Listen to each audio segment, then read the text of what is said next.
Hello class, पिछली class में हमने वाताग्र के बारे में पढ़ा था। 4 प्रकार के हमने वाताग्र कर लिए थे। तो इस क्लास में हम देखेंगे साइक्लोन के बारे में, ठीक है, चक्रवात के बारे में। तो चक्रवात क्या होता है? चक्रवात एक ऐसे निम्नदाबीय क्षेत्र होते हैं जहाँ से उच्च वायुदाब का जो क्षेत्र है वहाँ से हवाएं निम्न वायुदाब की ओर चल के आती है, तो उसी को हम बोलते हैं चक्रवात। तो पहले हम देखेंगे चक्रवात का डेफिनेशन क्या रहेगा, ठीक है। इसको आप ऊपर जो लिखा है उसको भूल जाइएगा।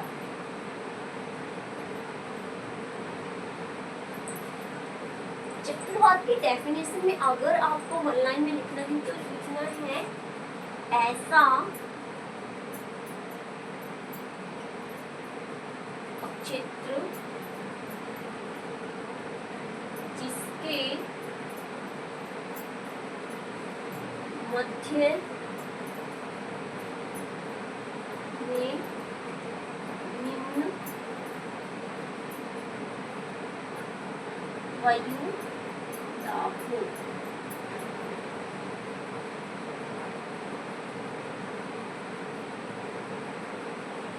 हो, या ऐसे भी आप लिख सकते हैं कि निम्न वायु दाब केंद्र को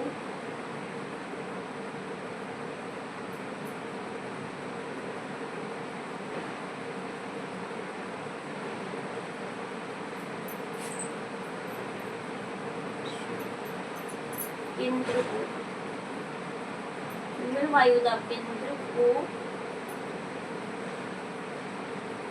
चक्रवात कहते हैं।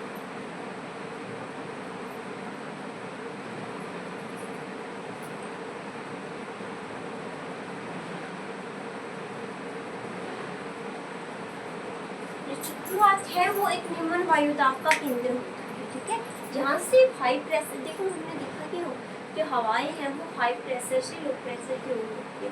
तो चक्रवात में क्या होगा, एक ऐसा क्षेत्र बन जाएगा जहाँ पे बहुत ही कम वायुदाब क्षेत्र होगा, उसके चारों ओर से जो उच्च वायुदाबीय हवाएं हैं उसकी ओर आएगी, तो उसको हम बोलेंगे साइक्लोन, ठीक है।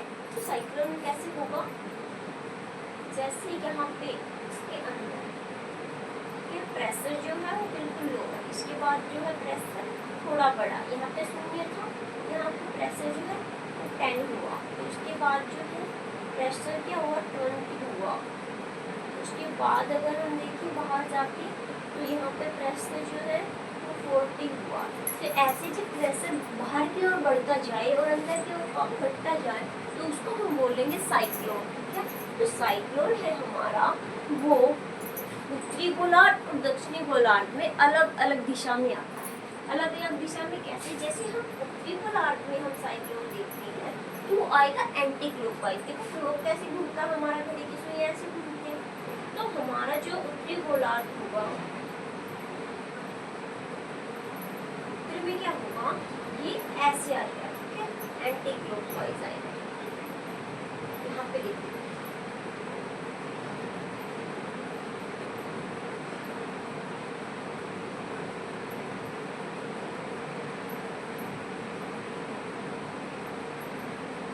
दक्षिण में क्या होगा हमारा, दक्षिण में अगर हम देखो ये डेफिनेशन आपने लिखी है तो मैं यहाँ पे बता देती हूँ कि साउथ में क्या होगा। साउथ में जो साइक्लोन आएगा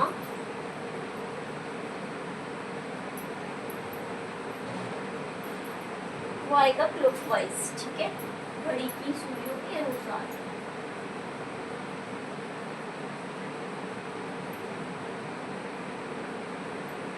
ऐसे ही चलेगी हमारी, ठीक है, इस दिशा में। उत्तर में कैसे चलेगी, उत्तर में चलेगी ऐसे विपरीत दिशा में। तो ये था उत्तरी दिशा में और दक्षिणी दिशा में, विपरीत दिशा में इस प्रकार जो है हमारा चक्रवात आएगा। आपको याद रहेगा क्योंकि ये बिल्कुल ही माइंड में एकदम शार्पनेस से बिठा लेने वाला एक पॉइंट रहेगा कि उत्तरी गोलार्ध में एंटी क्लॉकवाइज आएगा और दक्षिणी गोलार्ध में जो चक्रवात है वो क्लॉकवाइज आएगा, ठीक है। इसके बाद हम देखते हैं कि चक्रवात कितने प्रकार के होते हैं और किन परिस्थितियों में चक्रवातों का निर्माण होता है, ठीक है। तो मेनली जो चक्रवात है वो दो प्रकार के जो चक्रवात हमें जो डेंजर है वो देखने को मिलते हैं। उनमें होता है एक उष्णकटिबंधीय चक्रवात, दूसरा होता है उष्णकटिबंधीय चक्रवात, तीसरा है हमारा पृथ्वी चक्रवात। उष्णकटिबंधीय चक्रवात में क्या होगा, देखो नाम से ही स्पष्ट हो रहा है कि इसमें उष्ण जो है मतलब कि गर्म वायु धाराएं अपना कार्य करेगी, ठीक है। शीतोष्ण में क्या होगा कि ठंडी हवाएं यहाँ पे ज्यादा प्रभावी होगी, ठीक है। तो उष्ण वातावरण में हम अगर देखें यहाँ पे, तो पहले तो हम ये देख लेते हैं कि उष्ण वातावरण किस क्षेत्र में आएगा। इसका क्षेत्र क्या रहेगा, जैसे ग्लोब है, ठीक है। तो ग्लोब का जो ये हमारा क्या था, इक्वेटर था, है ना। तो ग्लोब के इक्वेटर के 10 से 30 डिग्री, 10 से 30 डिग्री उत्तर और 10 से 30 डिग्री दक्षिण, 10 से 30 डिग्री उत्तर और दक्षिणी गोलार्धों में जो है हमारा उष्ण वातावरण देखने को मिलेगा। क्या देखने को मिलेगा, उष्ण वातावरण का क्षेत्र, ठीक है। तो ये था हमारा उष्ण वातावरण का क्षेत्र, यहाँ पे हमें देखने को मिलेगा। दूसरा हमारा उष्ण वातावरण जो है वो हमने देखा कि जहाँ पे टेम्परेचर अधिक है, देखो 10 से 30 डिग्री में उच्च वायुदाब क्षेत्र हमें टेम्परेचर जो है वो हमें अधिक देखने को मिलता है, और जो वायुदाब है वो हमें कम देखने को मिलता है ना। तो यहाँ पे लो प्रेशर बेल्ट है, उष्ण कटिबंधीय निम्न वायुदाब क्षेत्र यहाँ पे देखने को हमें मिलता है। मैंने आपको जो वायुदाब पेटियां करवाई थी उसमें ये बताया था कि उष्ण वायुदाब क्षेत्र है वो 10 से 30 डिग्री अक्षांशों के बीच में देखने को मिलता है, ठीक है। तो ये था हमारा उष्ण वायुदाब का क्षेत्र, कितना, 10 से 30 डिग्री उत्तरी दक्षिणी अक्षांशों के बीच में।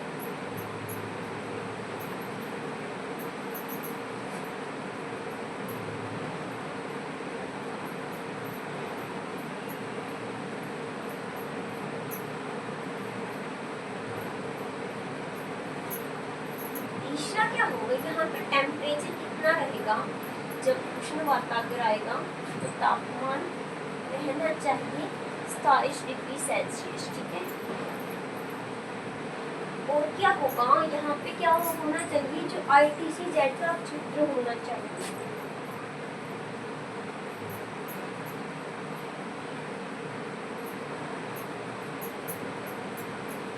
ये मैं आपको स्थितियां बता रही हूँ कि चक्रवात कब, उष्णकटिबंधीय चक्रवात कब आएगा और कैसी परिस्थितियां वहाँ पे होनी चाहिए, ठीक है। तो ITC-Z का क्षेत्र होना चाहिए, तापमान 27 डिग्री होना चाहिए और 10 से 30 डिग्री के बीच में जो है हवाएं चलनी चाहिए, ठीक है।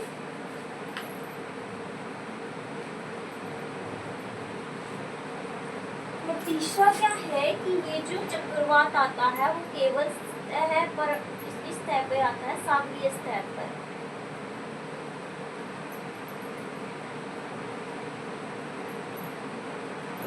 केवल महासागरीय सतह पर आएगा, ठीक है। तो ये था हमारा इसकी परिस्थितियों के बारे में। एक जो मेन टॉपिक हमें याद रखना है कि कोई भी जो चक्रवात है, कोई भी चक्रवात 5 डिग्री अक्षांश से 5 डिग्री अक्षांश के बीच में कोई चक्रवात नहीं आएगा, ठीक है। यहाँ पे लिख देते हैं 0 से 5 डिग्री उत्तरी और दक्षिणी अक्षांश के बीच में कोई भी चक्रवात नहीं आएगा। कारण क्या रहेगा, कारण रहेगा कोरियोलिस बल, क्योंकि इक्वेटर के पास जो है हमारा कोरियोलिस बल बिल्कुल 0 होता है। ध्रुवों के पास हम जैसे जैसे ध्रुवों के पास जाते हैं तो जो कोरियोलिस बल है पृथ्वी का, जैसे अर्थ घूमती है तो उसके घूमने से कोरियोलिस बल पैदा होता है अपने घूर्णन के कारण, ठीक है, घूर्णन की गति के कारण। इसके कारण जो था वो कोरियोलिस बल था, क्योंकि इक्वेटर पे जो है बहुत ज़्यादा, मतलब इक्वेटर जो है उसके मिड में है अर्थ के, तो इक्वेटर पे कोरियोलिस बल है, इतना इफेक्ट नहीं डालेगा। लेकिन जो बाद का एरिया है इक्वेटर के ऊपर या नीचे का जो एरिया रहेगा पोल की तरफ, तो वहाँ पे कोरियोलिस बेल्ट अधिक होगा, जिसके कारण क्या होगा, चक्रवातों का निर्माण होगा। लेकिन 0 से 5 के बीच में कोई भी चक्रवात नहीं आएगा। ठीक है, ध्यान रहेगा।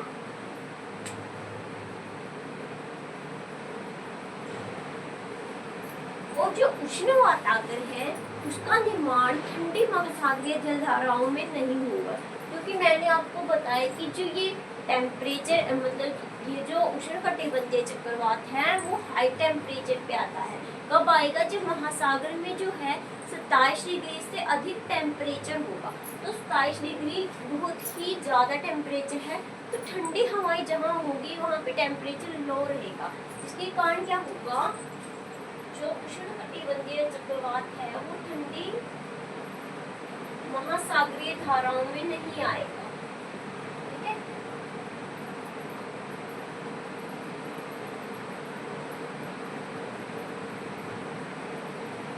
नहीं आ सकता। एक तो महासागरीय धारा में नहीं आ सकता, एक 0 से 5 डिग्री के बीच में नहीं आ सकता, 27 डिग्री से नीचे अगर किसी का टेम्परेचर है वहाँ पे भी नहीं आएगा। ITC-Z का चित्र होना चाहिए। ठीक है, तीसरा क्या है, इसमें केवल महासागरीय सतह पे आएगा। तो ये सब चीजें आपको याद रखनी पड़ेगी। संगणन की जो गुप्त ऊष्मा है वो उष्णकटिबंधीय चक्रवात के निर्माण में कार्य करेगी। कौन सी ऊर्जा, इसके निर्माण में कौन सी ऊर्जा कार्य करेगी, संगणन की गुप्त ऊष्मा।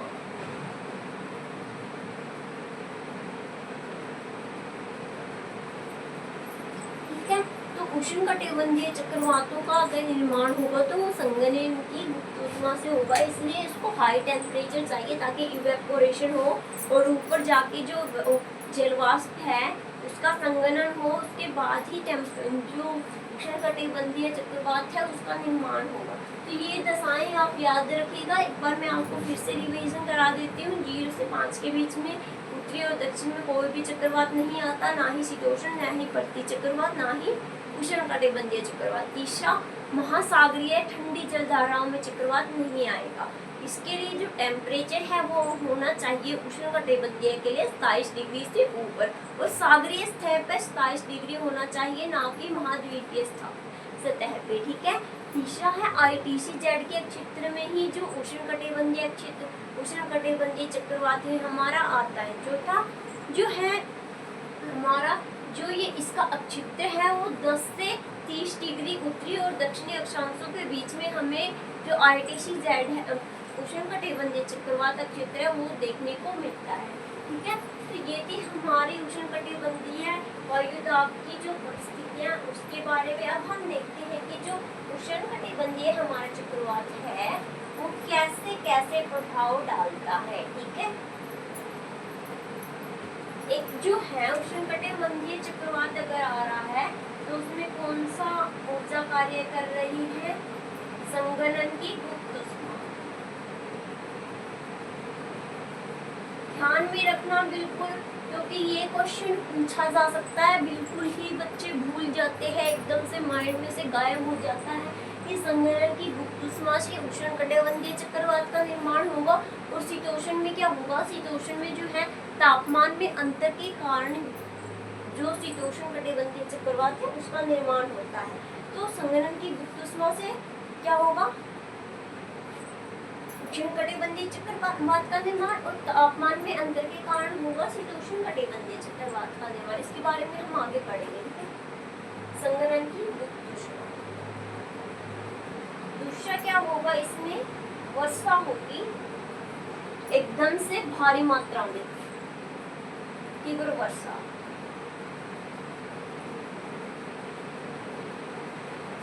समयांतराल क्या रहेगा, कम रहेगा।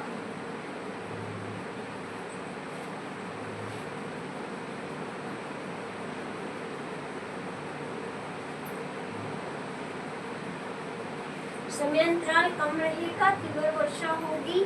चौथा क्या था, इसमें कपाशीय वर्षा मेघों का निर्माण होगा।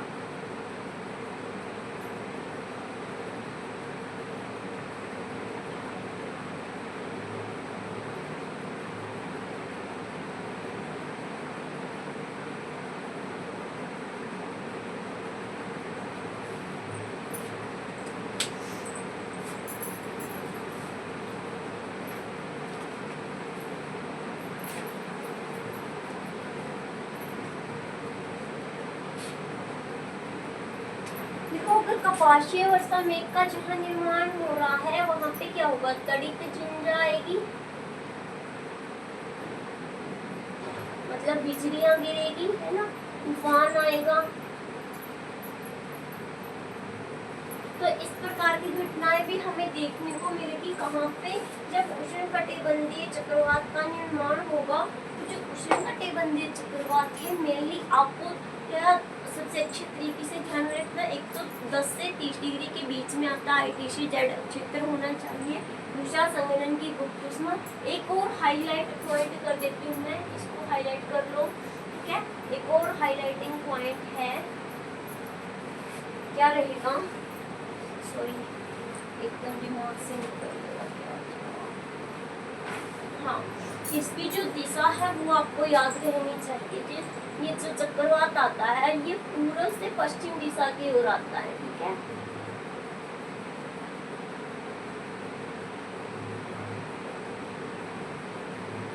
तो 3 बातें बिल्कुल आप दिमाग में रखनी है। एक तो ऊर्जा के लिए संगणन की गुप्त ऊष्मा ITC Z का क्षेत्र होना चाहिए, 27 डिग्री टेम्परेचर रहना चाहिए और पूर्व से पश्चिम दिशा की ओर चलेगा और वर्षा अधिक होगी, अधिक तीव्र होगी, कम समय के लिए होगी, ठीक है। तड़ित झुंझा कपाशीय वर्षा मेघ देखने को मिलेगा हमें, इसमें पश्चिम से पूर्व की ओर इसकी दिशा देखेंगे।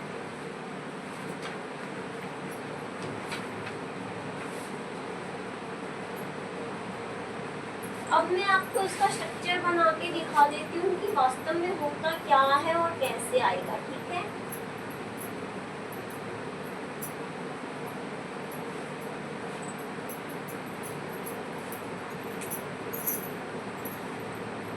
देखो स्टार्टिंग में क्या होता है कि जो साइड में जो हवाएं हैं वो हाई प्रेशर है, ठीक है, हाई प्रेशर। यहाँ पे भी हाई प्रेशर, यहाँ पे जो बीच में है वो low pressure, temperature high, pressure low, ठीक है।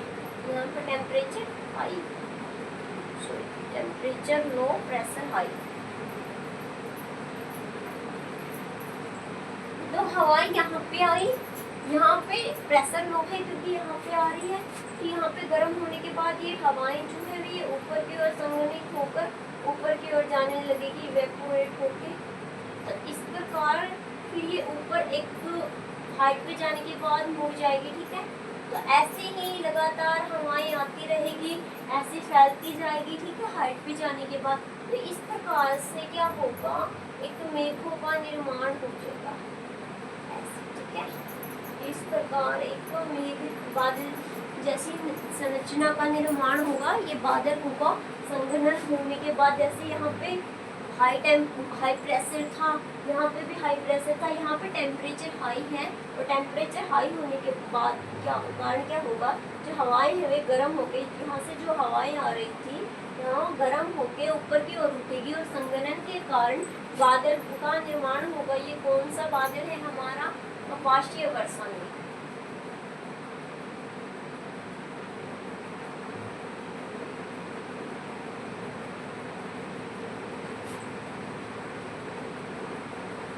और इसी प्रकार की जो संरचना है इसको हम बोलते हैं, ये जो होगी यहाँ पे जो है प्रेशर जो है बिल्कुल लो रहेगा, ठीक है। इसी को हम बोलते हैं चक्रवात की आंख।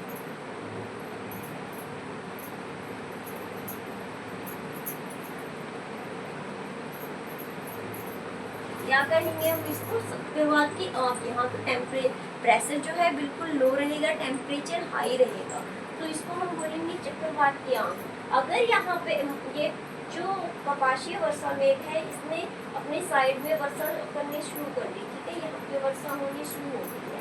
अगर ये वर्षा होते होते यहाँ पे पहुँच गई, मतलब चक्रवात की आंख में पहुँच गई साइड की बजाय, तो यहाँ पे जो चक्रवात आ रहा था महासागरीय जो सतह उस पे ये एकदम से समाप्त हो जाएगा। कब, जब चक्रवात की जो आंख पे अगर वर्षा पहुंच गई, चक्रवात की आंख की सतह के बीच में अगर वर्षा आ जाती है तो यहाँ से चक्रवात समाप्त हो जाएगा। अगर यही चक्रवात की आंख किसी स्थलखंड पे पहुंच जाए। चक्रवात आते आते आते ऐसे हम देखते हैं कि अभी श्रीलंका में चक्रवात आ गया है ना, अभी उड़ीसा से टकरा गया। जब उड़ीसा के पास में बिल्कुल आ जाएगा, सतह पे बिल्कुल आ जाएगा, तो वहां से चक्रवात जो है वो समाप्त हो जाएगा। हाँ, उस सतह पे कुछ विनाश जरूर करेगा, क्योंकि एकदम से इतना जो एनर्जी है आ रही है, तो वो किसी स्थल खंड से टकराएगी और टकराने के कारण जो है विनाश होगा, जान माल की हानि भी हो सकती है। तो इस प्रकार से जब आंख पे एक तो वर्षा आए तब चक्रवात समाप्त हो जाएगा, दूसरा किसी स्थल खंड पर जाके ये आंख, अगर ये आंख किसी स्थल खंड पर पहुंच गई तो ये चक्रवात है अपने आप समाप्त हो जाएगा। तो ये तो बातें आपको ध्यान में रखनी है। देखो चक्रवात जो है हमारा उष्णकटिबंधीय चक्रवात, तो इसको ना अलग अलग देशों में अलग अलग नाम से जाना जाता है। अलग अलग क्षेत्र में कहे तो अच्छा रहेगा, क्योंकि अलग अलग क्षेत्र में भी आप मान सकते हैं। तो इसे अलग अलग क्षेत्र में अलग अलग नाम से जानते हैं, ठीक है। भारत में इसे चक्रवात ही कहते हैं।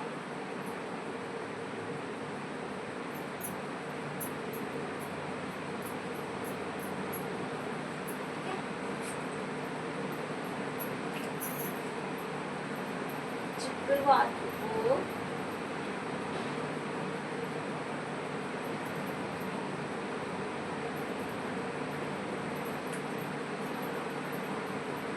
अलग अलग क्षेत्रों में अलग अलग नाम से जाना जाता है।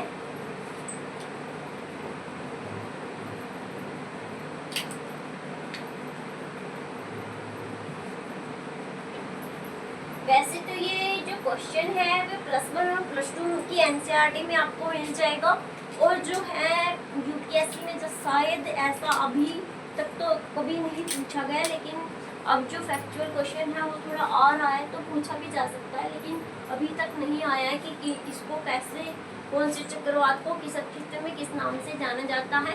लेकिन जो है आपका अदर कंपटीशन एग्जाम जैसे सीजीएल वगैरह या हरियाणा में जो एग्जाम होते हैं सीटी वगैरह में, इसको पूछ लिया जाता है, तो आप इसको ध्यान में रखिएगा, ठीक है। नाम से जाना जाता है इसको ना, यूएसए में हम बोलेंगे, यूएसए में इसको बोलते हैं हरिकेन। क्या बोलेंगे? हरिकेन। ऑस्ट्रेलिया में इसको बोलते हैं चिली, चिली चिली।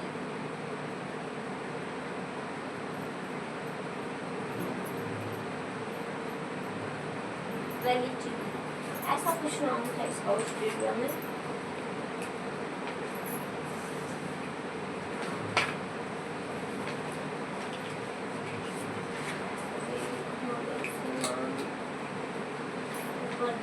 तो थोड़ा कंफ्यूज हो जाता है। हाँ, वैली वैली, ऑस्ट्रेलिया में इसको बोलते हैं वैली वैली।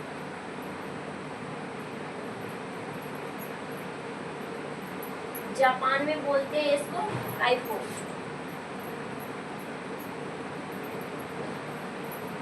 टाइफो।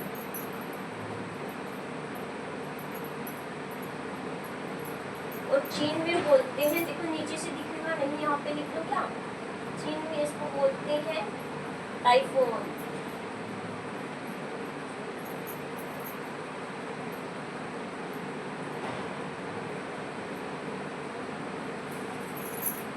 चीन में इसको टाइफोन बोलेंगे, अमेरिका में इसको बोलेंगे हरिकेन, भारत में बोलेंगे या एशिया में बोलेंगे क्या, उष्णकटिबंधीय चक्रवात या चक्रवात, ठीक है।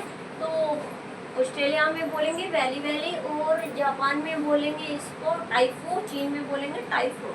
आई होप आपको याद रहेगा, मैं मान के चलती हूँ आपको ये सब चीज़ें याद रहेगी, और आपको साथ में याद भी हो गई होगी, जितने आराम से मैं आपको करवा रही हूँ उस लिहाज से आपको साथ में ही याद हो जाए तो अच्छा रहेगा, है ना।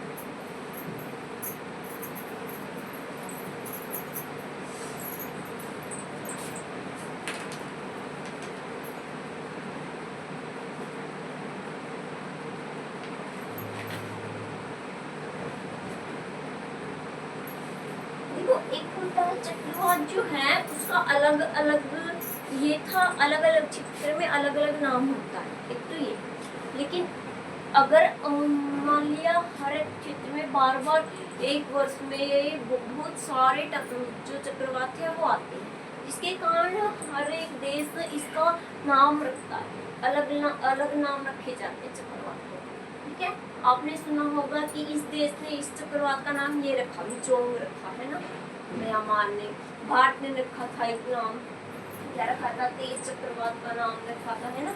तो ऐसे ऐसे नाम जब रखे जाते हैं उसके पीछे रीजन क्या होता है, ताकि जब चक्रवात आए तो उससे जो हमारा लॉस होगा, प्राकृतिक आपदा के रूप में जो लॉस होगा, उससे उसका नाम रखने के बाद जो लोगों में अवेयरनेस आएगी कि ये वाला चक्रवात आ रहा है, तो लोगों के दिमाग में बैठ जाएगा कि ये इतना विनाशकारी हो सकता है।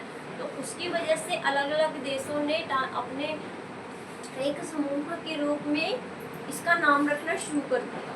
जो फर्स्ट वर्ल्ड वॉर था उसके टाइम पे क्या था, चक्रवातों का जो नाम रखा जाता था पहले विश्व युद्ध से पहले, वो रखा जाता था किसी साइंटिस्ट के नाम पे या किसी नेता के नाम पे। जैसे अमेरिका या ब्रिटेन था, वहाँ पे किसी साइंटिस्ट के नाम पे रखा जाता था, जैसे ब्रिटेन में चांसलर के नाम पे रख दिया, ठीक है, चार्ल्स हेनरी के नाम पे रख दिया, एक वैज्ञानिक थे।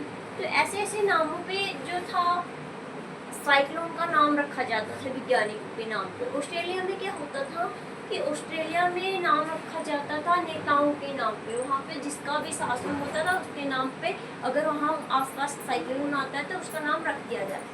लेकिन सेकेंड वर्ल्ड वॉर के बाद क्या हुआ, जो कंट्री है उन्होंने एक साथ बैठ के बैठक की और वहाँ पे उन्होंने एक रीजनल क्या बनाया,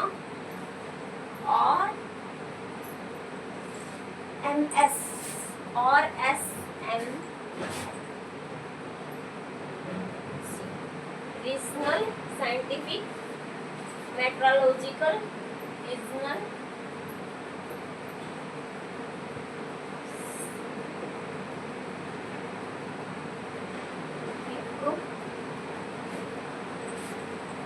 मेट्रोलॉजिकल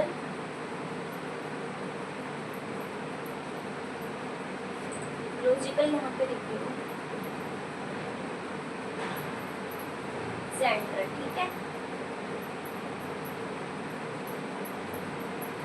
तो ये सेंटर क्या करता था, इसने ना 13 ऐसे देशों का समूह बनाया जो अलग अलग टाइम पे हर एक साइक्लोन का नाम रखेगा।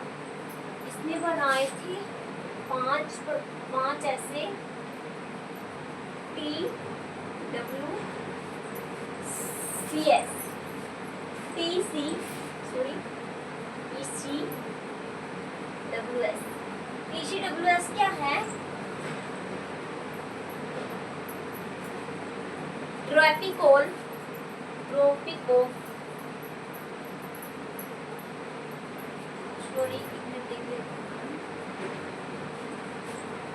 ट्रॉपिकल साइक्लोन, सी से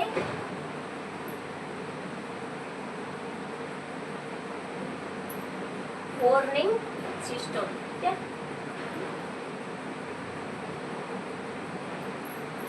इसमें बहुत से देश, इसमें 5 समूह थे और इसमें पांचों समूह में कई देश एक साथ इकट्ठा थे, मतलब चित्र एक साथ इकट्ठा थे, वहां से वार्निंग मिलती थी। इसी प्रकार इंडिया का भी एक क्या है, TCWS है, एक इंडिया में है, ठीक है।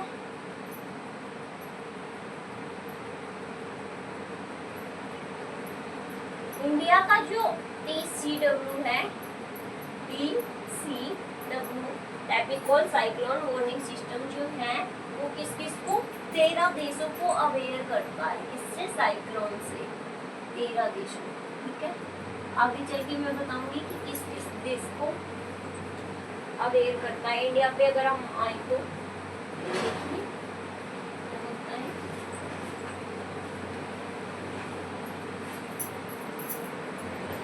इंडिया में, ठीक है, TCWS CWS। 13 देशों को 13 देश इसमें शामिल हैं। एक है हमारा भारत, दूसरा पाकिस्तान, अमन, ओमान, यमन, UAE, सऊदी अरब,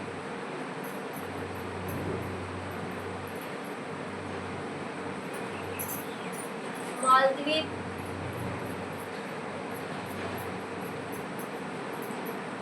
श्रीलंका,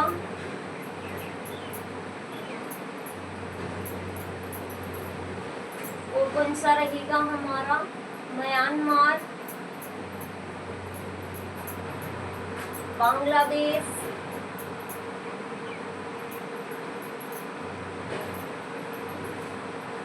थाईलैंड। कितने हो गए? 1 2 3 4 5 6 7 8 9 10 11 हो गए। 2 रह गए हमारे, है ना। ईरान रह गया और कतर रह गया। Iran, Qatar.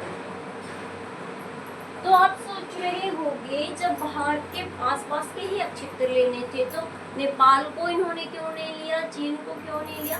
तो देखो ये जो क्षेत्र है वे एक तो आते हैं हमारे बंगाल की खाड़ी में, ठीक है, दूसरा आता है हमारा अरब सागर में, और तीसरे जो आते हैं हमारे ये हिंद महासागर के क्षेत्र। तो 3 क्षेत्रों को हमने कवर किया है। जो हमारा नेपाल है या चीन है वो ऊपर वाले एरिया में, इसके कारण हमने लिए हैं समुद्री एरिया के क्षेत्र, क्योंकि समुद्रों में ही चक्रवात आते हैं, ठीक है, उष्णकटिबंधीय चक्रवात। तो इसकी वजह से हमने क्या किया है, हमने हिंद महासागर, बंगाल की खाड़ी और अरब सागर को वाले 13 देशों को हमने हमारे TCWS में शामिल किया है, ठीक है, ध्यान रहेगा। एक बार आप इसको अच्छे से रिवाइज कर लेना। कभी कभार ऐसे तो नहीं स्टेटमेंट देके पूछ लेंगे कि ये जो देश है वो हमारे इंडिया के जो ITC बोर्डिंग क्षेत्र है उसमें आते हैं या नहीं, ठीक है। तो UPSC है भैया, कुछ भी हो सकता, हम कुछ भी चीज़ छोड़े ऐसा नहीं हो सकता, कुछ भी छोड़ के नहीं चलना। 2027 जिसका टारगेट है वो तो बिल्कुल भी मिस ना करें, ठीक है।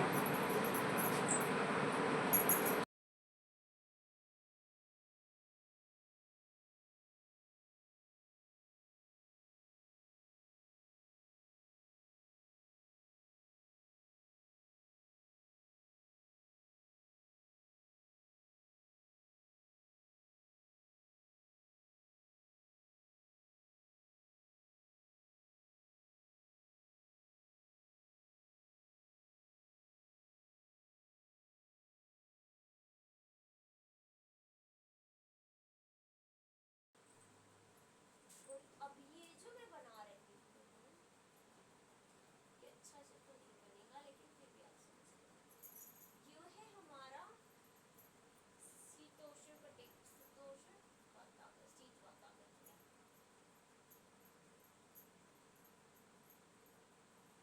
तो इसमें क्या होगा, जो जब जब जो शीत हवाएं हैं, शीत वातावरण है, उष्ण वातावरण से जब टकराएगा तो इससे क्या होगा, इससे शीतोष्ण कटिबंधीय चक्रवात का निर्माण होगा, ठीक है। ये भी अत्यंत विनाशकारी है, क्योंकि एकदम से जो जब शीत वातावरण और उष्ण वातावरण दो वायु राशि टकरा जाती है उससे ही वातावरण का निर्माण हो जाता है। तो जब दो वातावरण टकराएंगे, दो विपरीत वातावरण टकराएंगे तो उससे बहुत ज्यादा मात्रा में क्या होगा, मौसम का परिवर्तन रहेगा, ठीक है। जो वर्षा है वो धीमी गति से आएगी लेकिन लंबे समय के लिए आएगी। इसका क्षेत्र क्या रहेगा, इसका जो क्षेत्र रहेगा वो रहेगा 30 डिग्री से 35 डिग्री से 65 डिग्री उत्तरी और दक्षिणी अक्षांशों के बीच में हमें देखने को मिलेगी क्या, शीत वातावरण।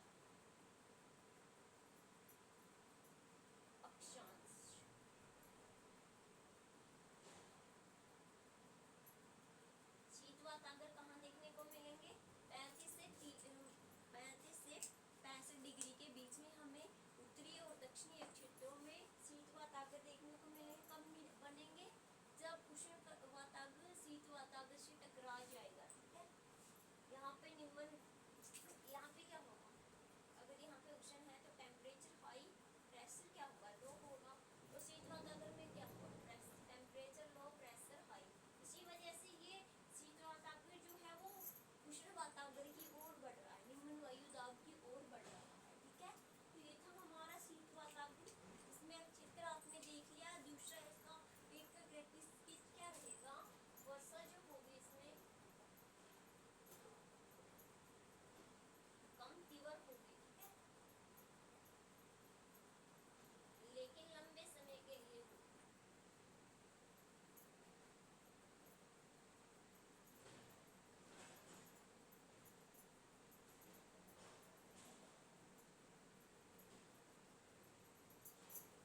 वर्षा कम तीव्र होगी लेकिन लंबे समय के लिए रहेगी, ठीक है। और इसका जो बनने का दूसरा हमने बताया था कि जो उष्ण वातावरण है वो संघनन की गुप्त ऊष्मा से बनता है। तो जो शीत वातावरण है वो बनता है तापमान में अंतर के कारण।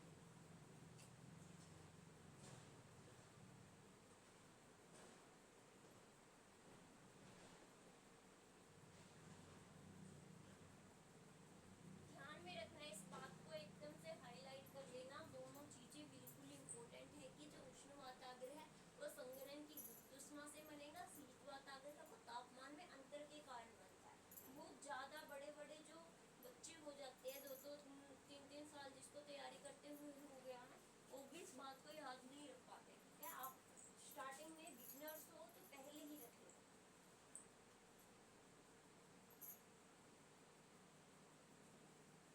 इसमें जो है ज्यादा जो वर्षा है वो कम ज्यादा तीव्रता से नहीं आ रही है लेकिन लंबे समय के लिए आ रही है। तो इसमें जो हानि है वो परिस्थितियां है वो सामान्य रहेगी। वायुमंडल में परिस्थितियां क्या रहेगी? सामान्य।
वायु जो है अधोमुखी होगी, मतलब चारों तरफ फैलेगी, है ना, अधोमुखी रहेगी। वायु तापमान देखना कम रहेगा, वायु अधोमुखी होगी, वायु।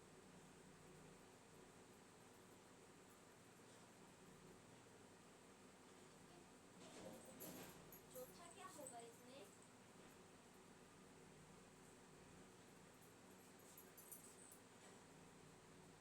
वायु की जो आर्द्रता है वो क्या रहेगी, ठंडी रहेगी, शुष्क रहेगी।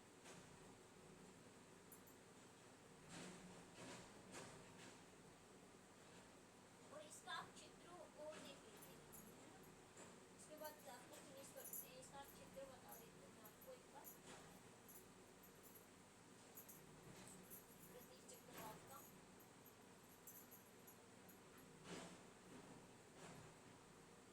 प्रतीक चक्रवात आते हैं हमारे उपोषण,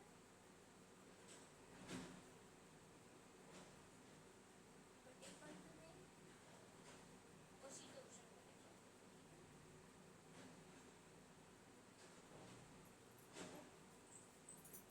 उत्तरी उपोष्ण कटिबंध में, दक्षिणी उपोष्ण कटिबंध में, उत्तरी उपोष्ण शीतोष्ण कटिबंध में, दक्षिणी शीतोष्ण कटिबंध में। तो इन प्रकार की वायुदाब पेटियों में क्या होता है, उच्च वायुदाबक क्षेत्र होता है। यहाँ पे हमने देखा था कि उच्च वायुदाबक क्षेत्र, यहाँ पे भी हमने देखा कि उच्च वायुदाबक क्षेत्र। तो ये प्रतीक चक्रवात जो है वो कहाँ पे आएगा, जहाँ पे उच्च वायुदाबक क्षेत्र हो। तो प्रतीक चक्रवात का जो क्षेत्र रहेगा वो हमारा रहेगा, एक तो रहेगा ध्रुवीय, सॉरी ये शीतोष्ण कटिबंध में नहीं होगा, ध्रुवीय में होगा,